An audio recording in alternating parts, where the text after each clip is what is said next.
U.S. allies among Arab states urging Donald Trump to reconsider Jerusalem move. 22 Arab states including close U.S. allies have urged Donald Trump to reconsider a dangerous decision to recognize Jerusalem as Israel's capital. The Arab League warned the move deepens tension, ignites anger and threatens to plunge the region into more violence and chaos, in a strongly critical statement issued following an emergency meeting attended by the foreign ministers of each member nation.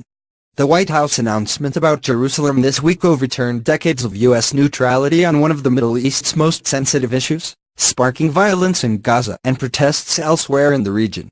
The U.S. President's endorsement of Israel's claim to all of Jerusalem as its capital reverses Washington's stance that the city's status must be decided in negotiations with the Palestinians, who want East Jerusalem as the capital of their future state.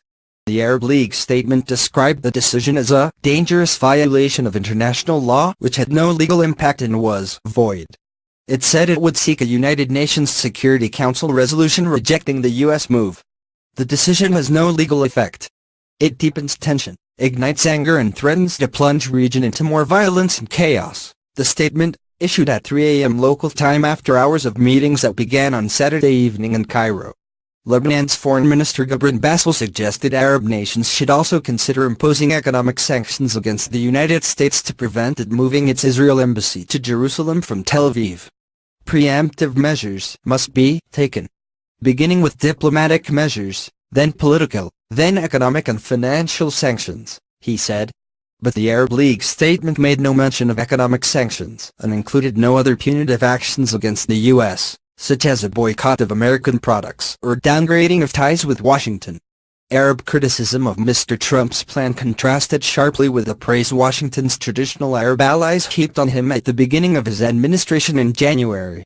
Saudi Arabia, Egypt and Jordan have each issued individual statements criticizing the Jerusalem decision. This step represents a big bias against the historic rights of the Palestinians and a big regression in the efforts to push the peace process forward, said the Saudi royal court in a statement to Al Jazeera. It is a violation of the American neutral position towards Jerusalem.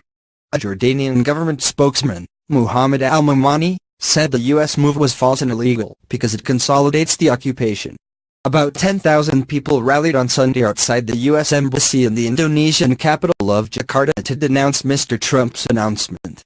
Demonstrators carried banners reading, U.S. Embassy, Gets Out from Al-Quds, Free Jerusalem and Palestinians, and We Are With the Palestinians. Indonesian President Joko Widodo has strongly condemned the U.S. announcement, which he described as a violation of UN resolutions. Meanwhile, Israel's defense minister called for a boycott of Arab businesses in an area where their rights following the Jerusalem decision. Avigdor Lieberman said the Arabs of Wadi Era, in northern Israel were not part of us and Jewish Israelis should no longer visit their villages and buy their products. He spoke to Army radio after hundreds of Israeli Arabs protested on Saturday along a major road, with dozens of masked rioters hurling stones at bus and police vehicles. 3 Israeli people were wounded and several vehicles damaged. The protests were part of a Palestinian day of rage following Mr. Trump's announcement. Israeli airstrikes killed 2 Palestinian gunmen on Saturday after militants fired rockets from Gaza into Israel on Friday.